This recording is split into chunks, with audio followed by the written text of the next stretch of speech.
Hello friends, this is Sumitra and welcome to TET Manthan. तो आज की इस वीडियो में हम डिस्कशन करने वाले हैं सीटेट के नए पैटर्न पे, जिसके बारे में मैं ऑलरेडी आप लोगों से एक वीडियो में बात कर चुकी हूँ कि जो एक नोटिस रिलीज़ हुआ है, ठीक है, जो सीटेट की वेबसाइट पे भी अब आ चुका है, जिसमें कि सीटेट के नए पैटर्न के बारे में बात की गई है। और एक बड़ी न्यूज़ हमारे सामने आई है कि सीटेट जो है वो ऑनलाइन होने वाला है, ठीक है।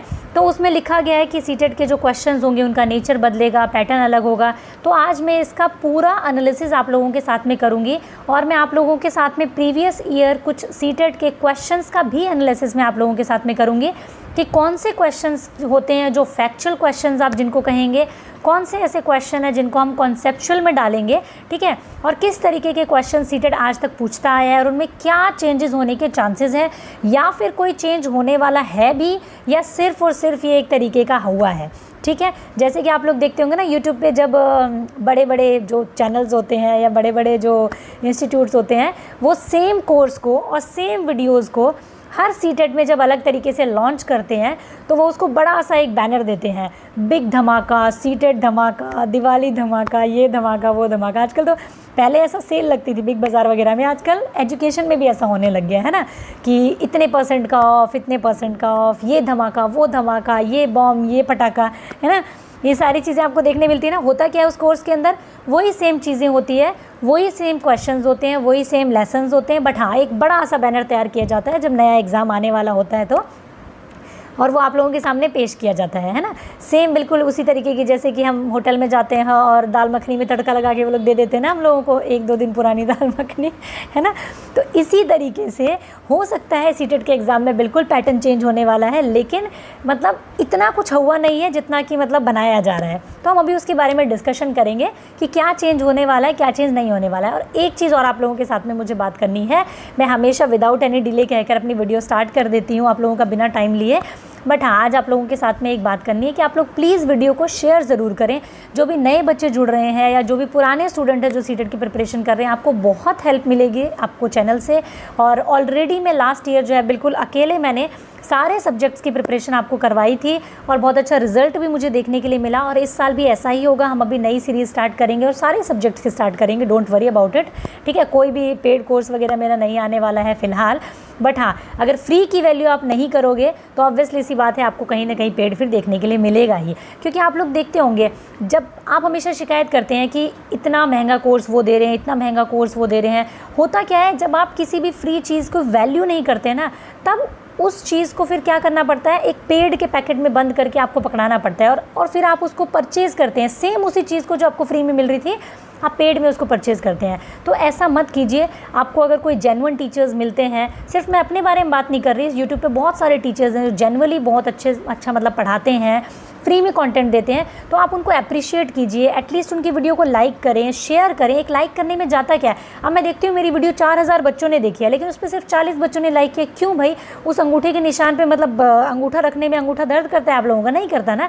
तो अप्रिशिएट कीजिए, ठीक है, शेयरिंग कीजिए। शेयरिंग केयरिंग का पार्ट होता है ना। तो मैं आप लोगों की केयर करती हूँ, कंटेंट बनाती हूँ, तो आप लोग भी शेयरिंग कीजिए ताकि आप लोगों को एक वैल्यूएबल कंटेंट फ्री में मिल सके। अदरवाइज़ आप लोग ढूंढते रहेंगे, सिर्फ पेड मिला करेगा, फिर फ्री नहीं मिला करेगा कोई भी आपको, है ना। इस तरीके से सारे टीचर्स परेशान हो जाएंगे कि भाई फ्री की तो कोई वैल्यू ही नहीं करता। तो इसलिए शेयर ज़रूर करें आप। आज थोड़ा सा 1 मिनट मैंने आप लोगों का लिया है इस बात के लिए, अदरवाइज़ मैं ज़्यादा बोलती नहीं हूँ इस बारे में, ठीक है। तो अभी हम स्टार्ट कर लेते हैं कि किस तरीके के क्वेश्चंस आपसे पूछे जाएंगे। सीटेट के क्वेश्चंस का नेचर क्या होगा? सब कह रहे हैं कॉन्सेप्चुअल होगा, फैक्चुअल होगा, ये होगा, वो होगा, लेकिन किस तरीके के क्वेश्चंस हो सकते हैं उसको आज हम डिस्कस करेंगे, ठीक है। तो देखो, 2 तरीके के क्वेश्चंस होते हैं, आपको पता है। एक तो फैक्चुअल क्वेश्चंस होते हैं, कॉन्सेप्चुअल क्वेश्चन होते हैं। फैक्चुअल क्वेश्चन यानी कि आपसे पूछ लिया गया भारत की राजधानी क्या है? अब दिल्ली है, ठीक है। आपको इसमें ना दिमाग लगाने की ज़रूरत है, ना क्रिटिकल थिंकिंग लगाने की ज़रूरत है, कुछ नहीं सोचना समझना, रट रखा है आपने, दिल्ली है तो दिल्ली है भाई, ठीक है। फिलहाल तो चेंज हो नहीं सकती, वो वही रहेगी। तो इसीलिए क्या हुआ, फैक्चुअल क्वेश्चन हुआ। कॉन्सेप्चुअल क्वेश्चन क्या है कि आपसे किसी चीज़ का अंदर घुस करके पूछ लिया गया, ये ऐसा है और ऐसा क्यों है, ठीक है। तो आपका क्या होगा, कॉन्सेप्चुअल क्वेश्चन होगा वो, ठीक है। उसी पे हम बात करेंगे। उसमें क्या होगा कॉन्सेप्चुअल क्वेश्चन में, जिसको आपको थोड़ी सी दिमाग पे जोर लगाना पड़े, अच्छा ये बात तो कर रहा है लेकिन किस बारे में बात कर रहा है। एक रियल लाइफ सिचुएशन आपको दे दी, अच्छा इसका ये रियल लाइफ सिचुएशन तो है लेकिन ये किस थ्योरी से कनेक्ट करना चाह रहा है इसको, वो होता है आपका कॉन्सेप्चुअल क्वेश्चन। ठीक है, जब आप कॉन्सेप्ट को समझ पाते हैं तब आपसे कॉन्सेप्चुअल क्वेश्चन आराम से हो जाते हैं। ठीक है, तो फैक्चुअल क्वेश्चंस जो होते हैं वैसे भी सीटेट में काफ़ी कम पूछे जाते हैं, फिर भी हम बात करेंगे जो प्रीवियस ईयर में पूछे गए हैं। जैसे कि फर्स्ट क्वेश्चन अगर मैं आप लोगों के सामने बात करूँ, देखिए सीटेट में एक क्वेश्चन आया हुआ है आपका, जेंडर इज एंड डैश। ठीक है, जेंडर जो है वो क्या होता है, बायोलॉजिकल डिटर्मिनेंट है, साइकोलॉजिकल एंटिटी है, सोशल कंस्ट्रक्ट है या फिर इकोनॉमिक कॉन्सेप्ट है। तो ये क्या है, ये एक तरीके का फैक्चुअल क्वेश्चन है जिसमें कि आप लोगों ने अगर मेरी क्लासेस देखी होंगी तो मैंने बहुत अच्छे से समझाया है आपको कि एक टर्म होती है आपकी सेक्स और एक होता है आपका जेंडर। ठीक है, दो टर्म होती है। तो जो सेक्स होता है आपका वो आपका बायोलॉजिकल डिटर्मिनेंट होता है, भगवान ने आपको लड़का बना दिया तो आप लड़का हो, लड़की बना दिया तो आपका लड़की होना, सेक्स है वो आपका। ठीक है, बायोलॉजिकल है, उसमें कोई भी चेंज नहीं हो सकता, वो किसी ने नहीं बनाया है, वो आपको ईश्वर ने बना करके भेज दिया है। लेकिन जहाँ तक हम बात करते हैं जेंडर, जेंडर किसने बनाया है, जेंडर एक सोशल कंस्ट्रक्ट है। ये फैक्चुअल क्वेश्चन है, कहीं पर भी आ जाएगा तो आपको यही लिखना है कि जेंडर क्या है, सोशल कंस्ट्रक्ट है। क्यों, क्योंकि जेंडर हमने बनाया है, सोसाइटी ने बनाया है, लड़कियों को ऐसा करना चाहिए, लड़कों को ऐसा करना चाहिए, लड़कियों को ऐसा नहीं करना चाहिए, लड़कों को ऐसा करना चाहिए, ये सारी चीज़ें क्या है, सोसाइटी ने बनाई है, इसको कहा जाता है जेंडर। ठीक है, जेंडर। तो ये क्या हो गया आपका फैक्चुअल क्वेश्चन हो गया, कुछ भी आपको इसमें दिमाग लगाने की ज़्यादा ज़रूरत नहीं है। लेकिन यही आपसे कॉन्सेप्चुअल तरीके से पूछा जाएगा तो क्या पूछा जाएगा कि एक टीचर है वो अपनी क्लास में जब पढ़ाता है तो उसका झुकाव जो होता है वो बॉयज़ की तरफ ज़्यादा रहता है, वो इंटरेक्शन जो है बॉयज़ की तरफ ज़्यादा करता है, गर्ल्स को कम महत्व देता है। तो ये किस तरीके का एनवायरनमेंट है उस क्लास में, ये आपका कॉन्सेप्चुअल क्वेश्चन है। उसमें आपको सोचना पड़ेगा उस सिचुएशन के बारे में। इस सिचुएशन में अगर एक टीचर है जिसका झुकाव बॉयज़ की तरफ ज़्यादा है, इसका मतलब वो क्या है, जेंडर बायसनेस को मानता है, लैंगिक भेदभाव करता है वो टीचर, इसीलिए वो बॉयज़ को ज़्यादा अटेंशन देता है। ठीक है, तो ये आपका फैक्चुअल क्वेश्चन हो गया। इसी तरीके से अगर आपसे ये पूछ लिया जाए कि महिलाएँ जो हैं वो बहुत अच्छी ड्राइवर नहीं होती हैं, तो ये जो है, ये जो धारणा हमारे दिमाग में बनी हुई है, ये क्या चीज़ है, तो ये भी आपका एक कॉन्सेप्चुअल क्वेश्चन है। ये कॉन्सेप्ट आपको पता होना चाहिए कि अगर महिलाओं के बारे में कोई बात जो बनी बनाई समाज में है, जो रूढ़िवादी है, वो क्या होगा आपका जेंडर स्टीरियोटाइप से लिंक करता है आपको। ठीक है, तो ये फैक्चुअल क्वेश्चन नहीं है, ये आपका कॉन्सेप्चुअल क्वेश्चन है। कॉन्सेप्ट आपको पता होना चाहिए, जेंडर बायसनेस क्या है, जेंडर स्टीरियोटाइपिंग क्या है, तब आप उसका आंसर कर पाएंगे। ठीक है, समझ में आया होगा फैक्चुअल और कॉन्सेप्चुअल का, आपको अंतर समझ में आया होगा। अब हम बात करें अगर नेक्स्ट क्वेश्चन की जो आया हुआ है आपका, according to Vygotsky children learn a lot through dash their peers. ठीक है, बच्चे जो हैं वो अपने समवयस्कों के साथ डैश करके बहुत कुछ सीखते हैं। अब अगर आपने वाइगॉट्स्की की थ्योरी को एक दो बार भी पढ़ लिया होगा ना, तो आपको ये क्या है आपका, ये आप इसको फैक्चुअल भी कह सकते हैं, आप इसको कॉन्सेप्चुअल भी कह सकते हैं। फैक्चुअल इसलिए है क्योंकि अगर आपने वाइगॉट्स्की की थ्योरी एक दो बार पढ़ ली है तो आपको ये चीज़ रट जाएगी कि बच्चे जो हैं वो इंटरेक्शन के द्वारा सीखते हैं, तो ये हो गया आपका फैक्चुअल क्वेश्चन। बट अगर आपने वाइगॉट्स्की की थ्योरी के कॉन्सेप्ट को समझा होगा अच्छे से, तभी आप ये समझ पाएंगे कि वाइगॉट्स्की ने सोशल इंटरेक्शन के बारे में बात की गई है। ठीक है, तो ये क्या एक तरीके से फैक्चुअल भी है और एक कॉन्सेप्ट पे बेस्ड क्वेश्चन है आपका ये। ठीक है, नेक्स्ट अगर हम बात करें, Kohlberg's idea of moral development has dash stages levels. Kohlberg के नैतिक विकास के कितने स्तर हैं आपके, तो कोलबर्ग ने नैतिक विकास के कितने स्तर दिए हैं। अब आप चाहे 2011 का पेपर उठा लो, 12 का उठा लो या 20 तक का कोई पेपर उठा लो, इसका आंसर चेंज नहीं होगा कभी भी। ठीक है, क्योंकि कोलबर्ग ने जो स्टेजेस दे दी वो फिक्स है आपकी, वो ये आपका कौन सा क्वेश्चन हुआ, ये आपका फैक्चुअल क्वेश्चन है।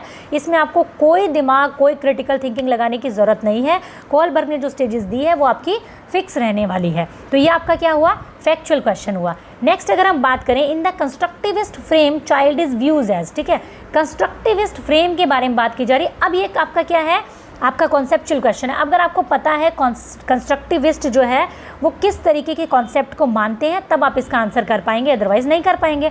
तो देखो, कंस्ट्रक्टिविस्ट क्या कहते हैं, क्या बच्चे लघु वयस्क हैं, या फिर वो बात करते हैं बच्चे जो है वो खाली स्लेट है, टेबुलर रसा है, या फिर वो एक पैसिव बीइंग है, या फिर वो एक क्या है, प्रॉब्लम सॉल्वर है और साइंटिफिक इन्वेस्टिगेटर है। तो अगर आपने कंस्ट्रक्टिविज्म को समझा है तो आप क्या करेंगे, आप सीधा सीधा इस आंसर पे जाएंगे कि बच्चे के बारे में प्रॉब्लम सॉल्वर, एक साइंटिफिक इन्वेस्टिगेटर, एक्टिव एक्सप्लोरर की बात जो होती है वो कंस्ट्रक्टिविस्ट करता है। तो ये क्या हो गया, ये भी आपका एक तरीके से कॉन्सेप्चुअल क्वेश्चन हो गया। अगर आपको पता है कंस्ट्रक्टिविस्ट का क्या कॉन्सेप्ट रहता है तो आप आराम से इसका आंसर निकाल पाएंगे। ठीक है, तो ये कॉन्सेप्चुअल क्वेश्चन हो गया। फिर उसके बाद में अगर हम बात करें, progressive education children are seen as. Progressive education, प्रगतिशील शिक्षा में बच्चों को किस तरीके से देखा जाता है। मिनिएचर अडल्ट यानी छोटे वयस्कों के रूप में देखा जाता है, निष्क्रिय अनुकारकों के रूप में देखा जाता है, सक्रिय अन्वेषकों के रूप में यानी एक्टिव एक्सप्लोरर के रूप में, या फिर खाली स्लेट होते हैं। तो आप थोड़ा सा अगर प्रोग्रेसिव एजुकेशन को आपने पढ़ेंगे ना तो आप समझ पाएंगे कि प्रगतिशील शिक्षा की बात की जा रही है, यानी कि प्रोग्रेस की बात की जा रही है बच्चे की।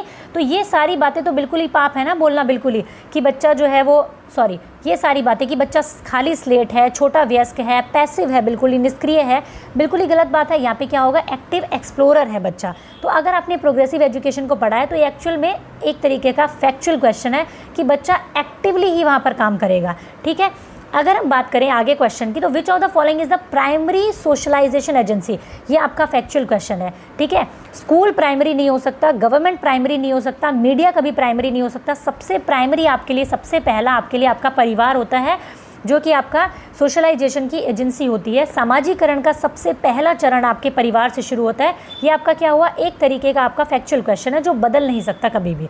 ठीक है, घुमा फिरा के थोड़ा बहुत यहाँ वहाँ कर दे तो अलग बात है, बाकी ये फैक्चुअल है आपका।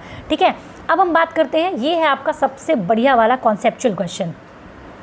While working on a jigsaw puzzle 5 years old Najma says to herself. ठीक है, एक बच्ची है जो जिग्सो पजल के साथ में खेल रही है, 5 साल की, और वो खुद से बोल रही है कि नीला टुकड़ा कहाँ गया, नहीं ये वाला नहीं है, गाढ़े रंग वाला जिसमें ये जूता पूरा बना हुआ है।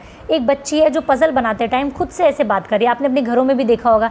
अब ये क्या है, रियल लाइफ आपको एक सिचुएशन दे दी गई है कि एक बच्ची जो है वो खुद से बात कर रही है एक पजल बनाते टाइम। ठीक है, तो वाइगॉत्स्की ने इस तरीके की बात को क्या कहा है। अब आपको कॉन्सेप्ट पता होना चाहिए कि वाइगॉत्स्की ने किस तरीके की स्पीच की बात की गई है और उस स्पीच का क्या कॉन्सेप्ट उन्होंने दिया है। इसका आंसर आपका रहेगा प्राइवेट स्पीच। जब बच्चा खुद से बातें करता है, बातें करते करते वो काम कर रहा है या काम करते करते खुद से ही बोल रहा है, इसका मतलब वो प्राइवेट स्पीच कर रहा है। तो यहाँ पे क्या है, आपको कॉन्सेप्ट पता होना चाहिए, क्योंकि आपको एक रियल लाइफ सिचुएशन दे दी है। एक छोटी सी बच्ची के बारे में बात की जा रही है कि अगर वो ऐसा कर रही है तो वो क्या कर रही है, वाइगॉत्स्की ने उसको क्या कहा है। तो ये क्या है, कॉन्सेप्चुअल क्वेश्चन है। आपका कॉन्सेप्ट क्लियर होना चाहिए, तभी आप इसका आंसर कर पाएंगे, अदरवाइज आप इसका आंसर नहीं कर पाएंगे। ठीक है, तो ये कुछ क्वेश्चंस थे जो मैंने सीटेट के प्रीवियस ईयर से उठाए हैं।